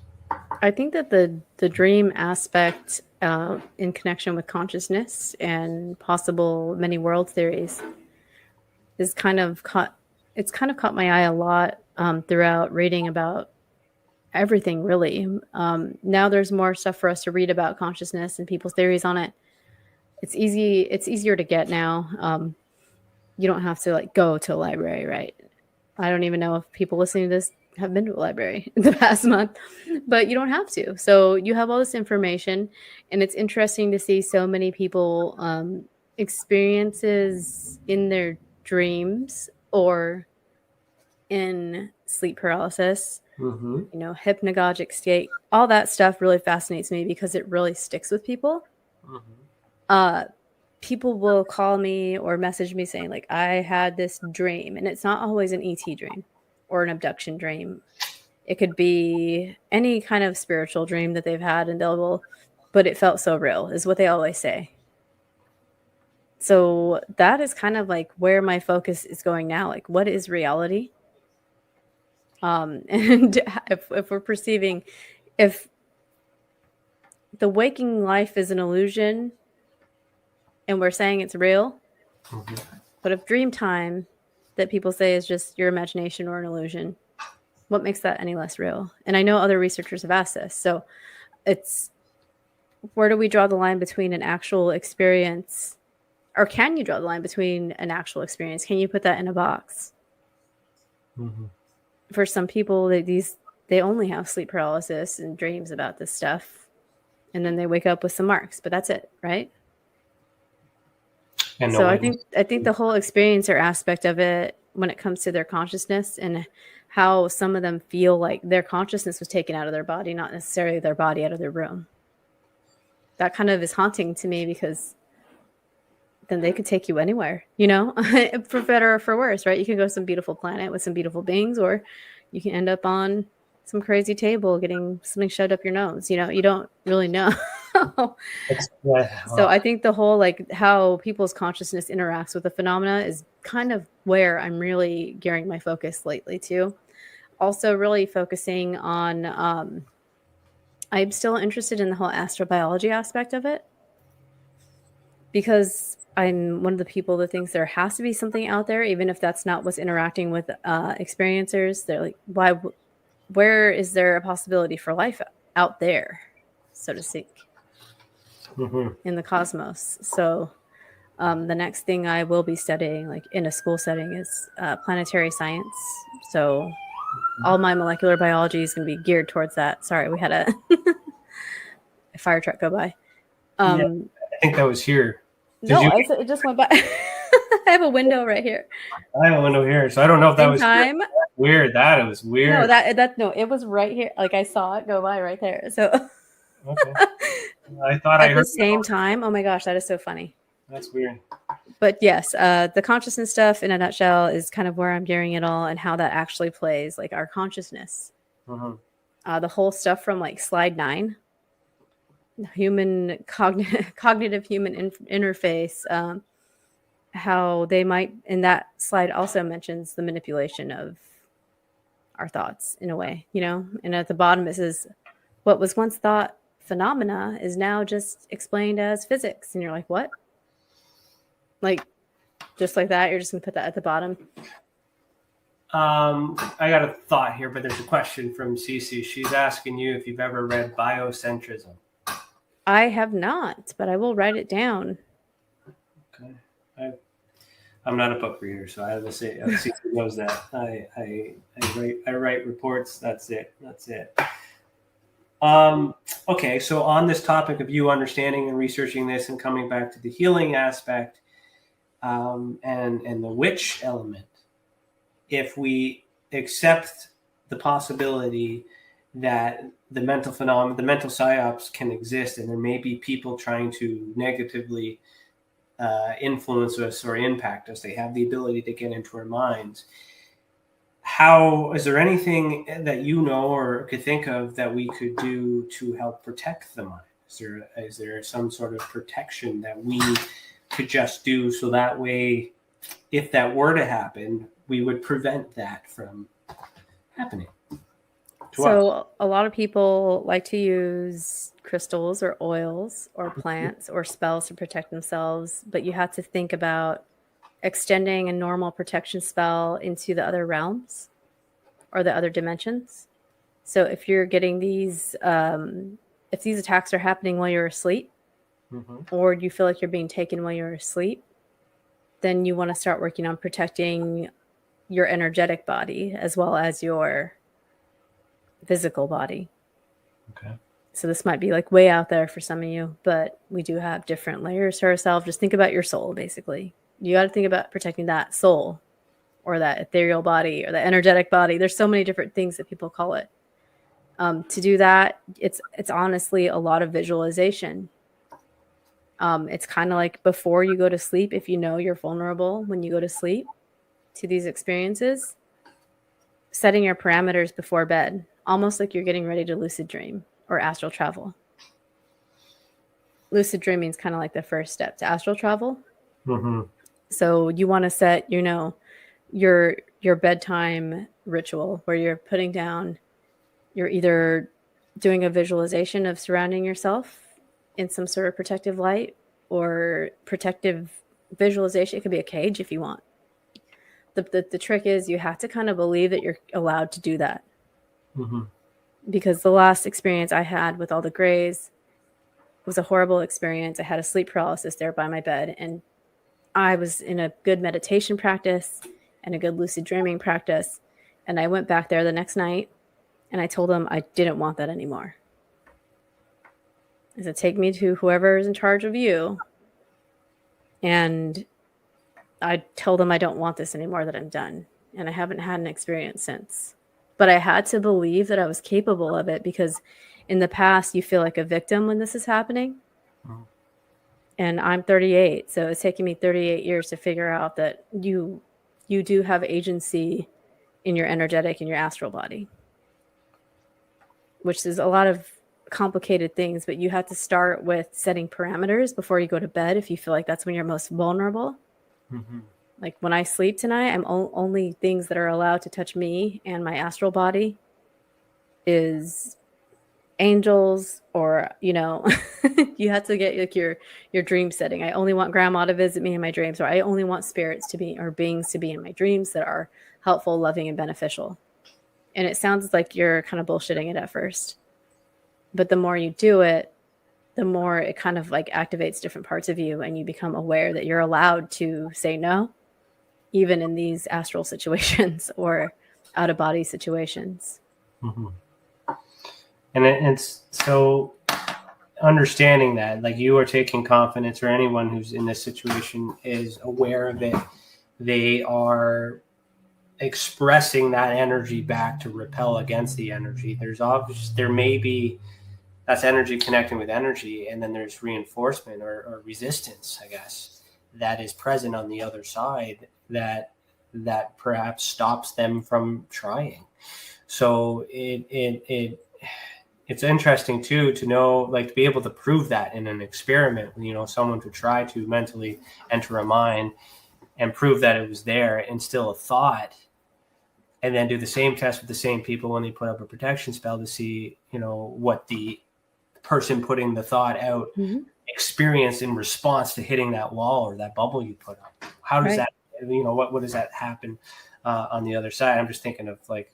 Oh, for sure. I literally started adding in all realms at the end of any protection spell that I do now, because. And even if it's not true, it's not going to hurt, right? Exactly. It's not going to hurt you to sleep with a rock under your bed, honestly. And you know, rocks are better than knives.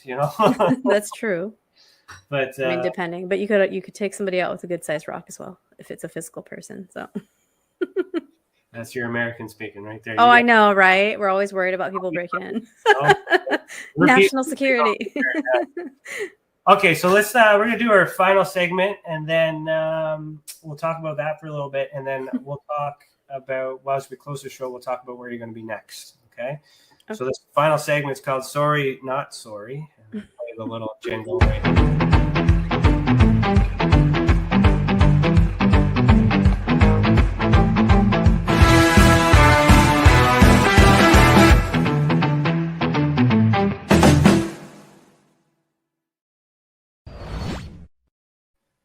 All right, so I've been doing this for the whole season. When we're on episode 31, sometimes I don't do it, but I feel like this would be a good conversation for you.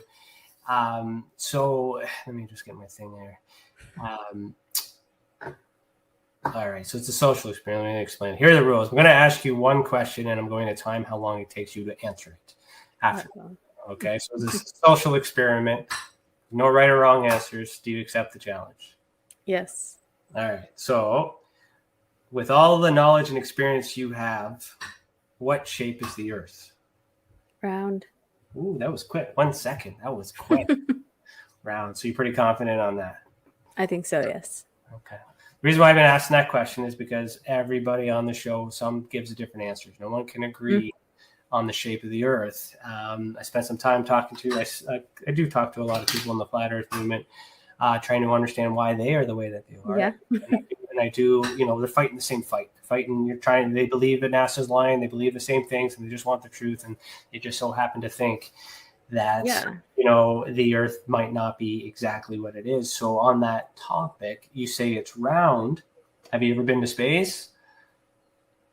Not physically. Yes. So how do you know for sure? How do you know they're not lying about that? You say the government's lying about all these other things, but they're telling the truth about space? I don't know. I've dreamt about Earth being round, and I've had astral experiences where it's round. So that's Lisa listening. There's another one who's had the travel around the Earth there through an experience that says the Earth is round. I just like to use that topic because it's controversial sometimes. Oh, and it's funny too. Sometimes when you see people talking about, some people get mad, but it's also funny sometimes. Well, why do they get mad? Because it might be possible, and it changes their way of thinking, and it's. If you want to know how the moon landing was fake, ask somebody who believes the Earth is flat, because they have a lot of science. Oh yeah, I've been down that rabbit hole. I've been down it. I just didn't. And that would help a ufologist too, because they're fighting the same rabbit there. So we're all connected. We just all believe that there's something not right. Something's off. We all know something's off, right? We just can't agree on what. So in order for the Earth to be flat, there would have to be a dome, which means this is a simulation, perhaps. So what are your thoughts on this world being a simulation? I agree with the world being a simulation, but I don't agree with it being flat, unless maybe you're in a reality where it is flat, since that it is a simulation. Well, it can be flat and round. It's just the plane is flat, and there could be something outside that's round too. There's a could be, what do they call it? The firmament? Yeah, the firmament. There's a dome within the dome. So man. So I mean, like, hey, if we're going down the rabbit hole and all these other conspiracies, this is possible. Why not? Yeah. This is why I always leave it to the end. And when a lot of people are like quick to be like, no, that's not possible. It's impossible. But yet, there's perception. I'm a big proponent of perception. We're lacking the same amount of evidence. We still need confirmation. It's still possible. Our ancestors believed the Earth was flat. Our ancestors also believed we were visited by aliens. That's true. in the Bible, it talks about both. It talks about how the earth is, allegedly flat, and that there's aliens. And firmaments and not firmaments. Got it. So is the government protecting the truth? So is this the truth that they're protecting? That they the don't Bible? want us to know? Well, sorry, that's just the first book. I was like, we're gonna need 2 more hours to unpack the Bible. Yeah. so is that the secret they're protecting, or are they trying to tell us that this was wrong and coach it the right way and all these other things? What do you think? I'm going to say no on that one. I'm not sure because that would make space travel a lot easier if all the Earths were flat. All the worlds were flat. We could just drive on over to Saturn or whatever they want to call the next flat piece of universe. That's if the other planets exist. They might actually be in the same solar system. They might be steam. So there's lots of things. Oh, yeah. I've heard of that one, too. It's like the image of a gobstopper on those candies, like just a layer, and then the next layer is another Earth or another planet.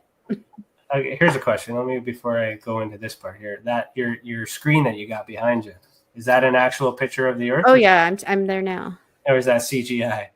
No, I'm up there now. See, and it doesn't look round now that I'm looking at it. So now I'm just confused. It kind of looks flat to me.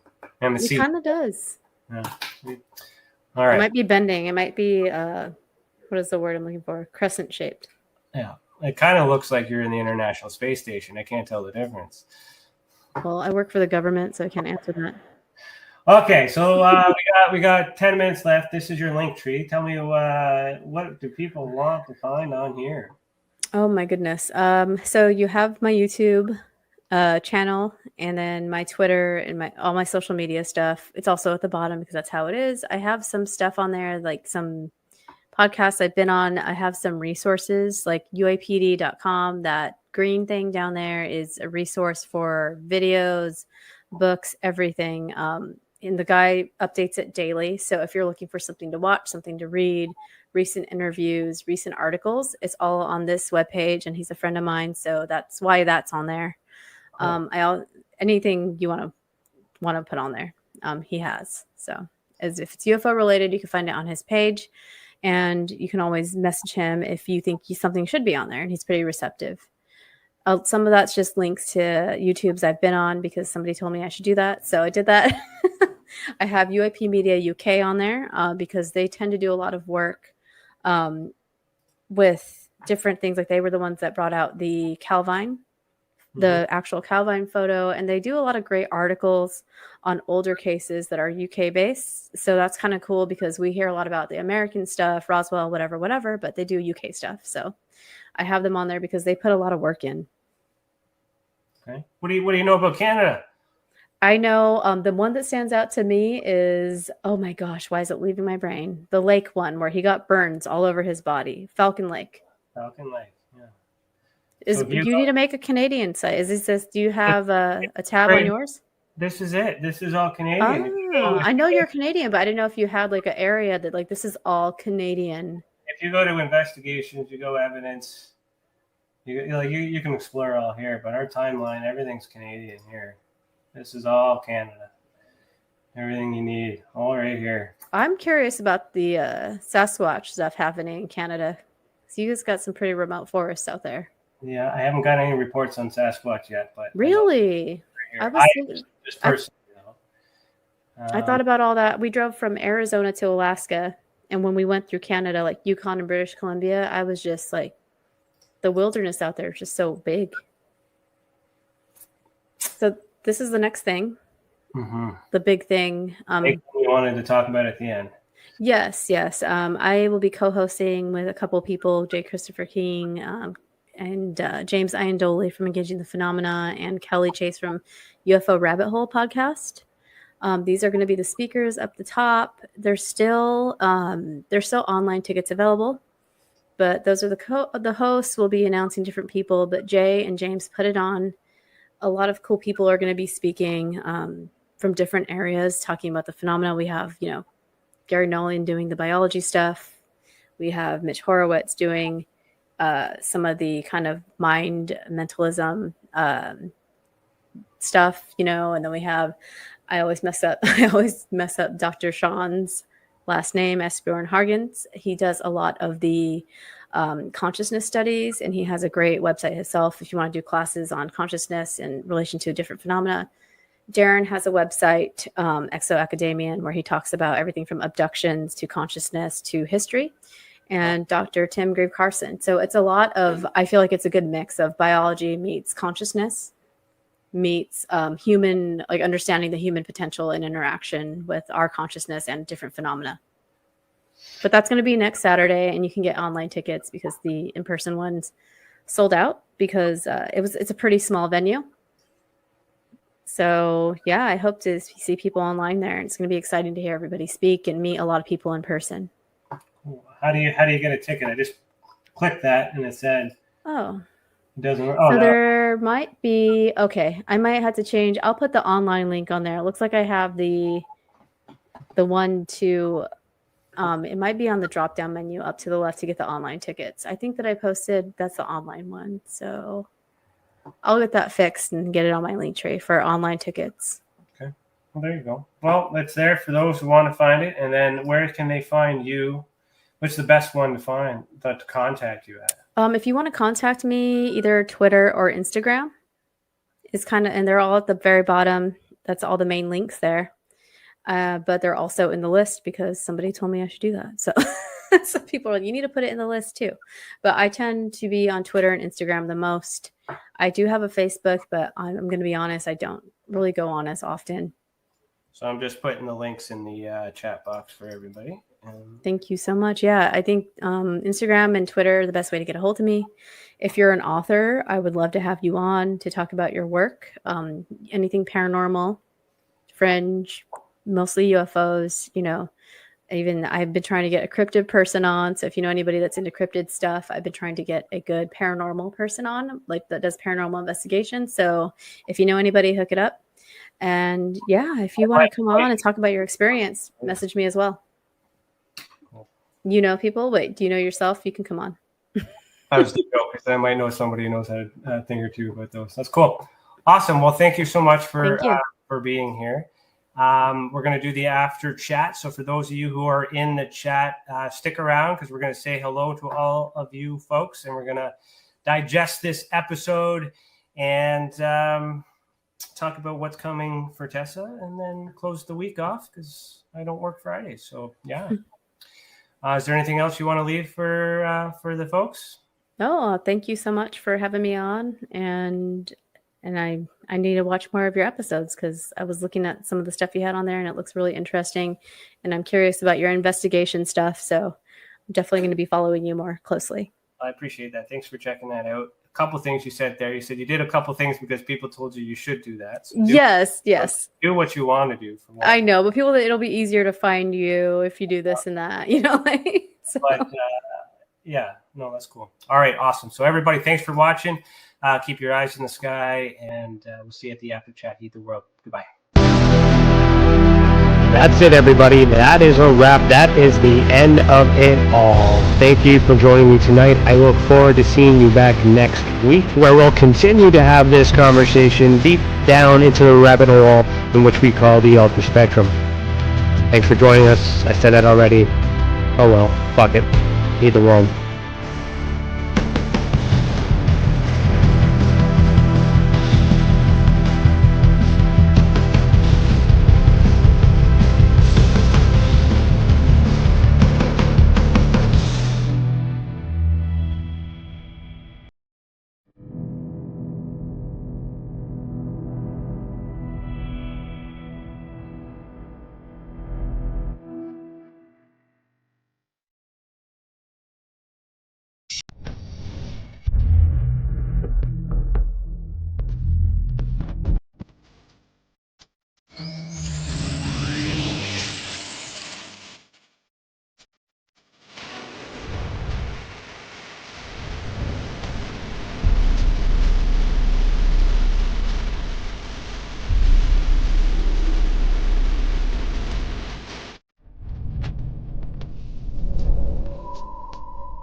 Hello, hello, hello.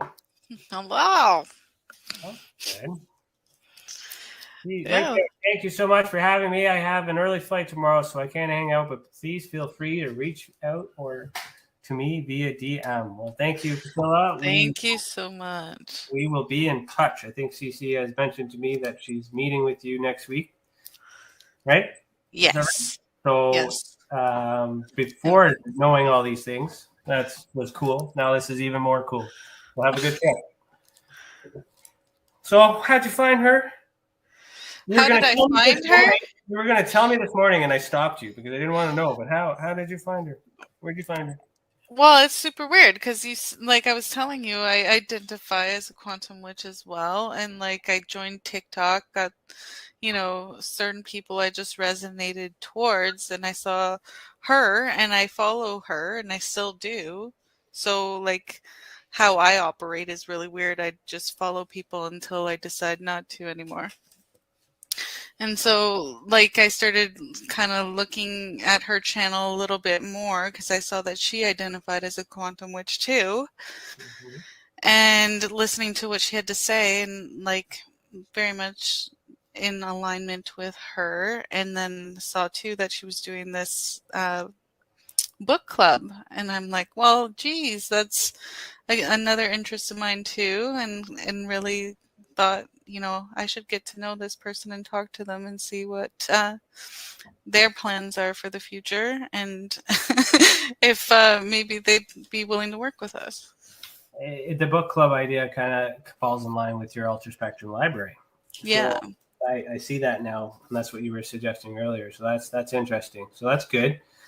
So you're a fan. Awesome. Good.